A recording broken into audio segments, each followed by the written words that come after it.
Evry Jewels, that company I'm sure you've probably seen everywhere on TikTok. They're known for having affordable, super cute and trendy jewelry. Today I'm going to be the jewelry connoisseur and review Evry Jewels. Me stronger.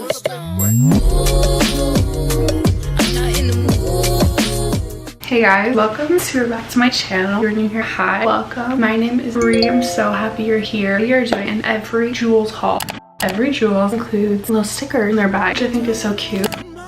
And I'll make sure to put all of the info on the screen right here. First off, I got a really cute tennis bracelet. I just love the bling. I don't think this one is adjustable, so it is kind of loose on me. Really pretty, just simple. I also got a matching set. It is adjustable. This one's a nice, pretty gold chain. We are mixed and matching metals, and you can argue with them all about it. When it's done right, I think it can look really nice.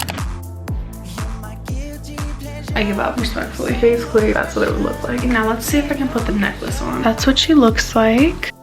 This necklace I'm also really obsessed with. It's a really pretty evil eye. Girls gotta stay protected. So there is it on. It's super cute. I'm really pleased with all of this stuff so far. I'm gonna keep going. So like I was just mentioning about the matching sets, I did buy one. I forget who was the actual person who made this. And I wasn't sure when I first saw this collection if it was like a luxury brand or it was Evry Jewels that started it. I then learned that it was a luxury brand and then Evry made their own. The design is just a simple 4-leaf clover. Super cute. And then I bought the matching bracelet because I suck at putting things on. That's basically what it would look like. I'm definitely a minimalist jewelry kind of girly, and I like to stack and layer them rather than big clunky statement pieces. Whenever I think of like statement necklaces, I think of like 2012, the big clunky owl necklaces. It just takes me back to a time that I don't care to relive. I did order this necklace as a final little piece. Super cute. I had ordered this because I was going on a big Little Mermaid obsession. I wanted to get something that reminded me of Vanessa and her seashell necklace. I picked up this one and it's my little rendition. I wear my voice loud and proud. That was everything from Evry Jewels I have to show you. First impression review. First of all, they have a great marketing team. Second of all, I love their jewelry altogether. I think it's very cute, very trendy. Definitely my favorite kind of pieces to wear. I really like the bag and everything. When it comes to packaging, product execution, the thank you card, just the little things, I think that really does make a big difference, and I think that's something Evry does very well. They know what they're doing. I'm really looking forward to wearing these pieces. I really hope they hold up. Now, if you watch my most recent videos, you would know that I have soft launched a very exciting trip coming up. This also has to do with that trip. I'm going back to Europe in 2.5 weeks. I'm doing it in Italy and Greece, and I'm so excited. But just like when I was packing for my Scotland trip, I realized that I don't want to bring a lot of expensive jewelry that I care about. I figured this was a perfect opportunity to try out Evry Jewels. They have jewelry that looks expensive and can really dress up an outfit, but it's super affordable. So thank you so much for watching my little Evry Jewels haul. You're definitely going to see these pieces on me while I'm away on my vacation, so make sure you stay tuned and watch all of my upcoming travel vlogs that I have planned on literally vlogging the whole trip. I'm super excited, and you'll get to see how the jewelry holds up in real time. For now, thank you so much for watching. I love you so much. If you like this video, please make sure to give it a big thumbs up, and of course subscribe to never miss a new video. I'm yours truly. I post every Tuesday and or Friday, so make sure to turn on my post notifications to be notified of every day I do upload during the week. I'm so happy you're here. I'm so thankful for you, and as always, I will see you in the next one.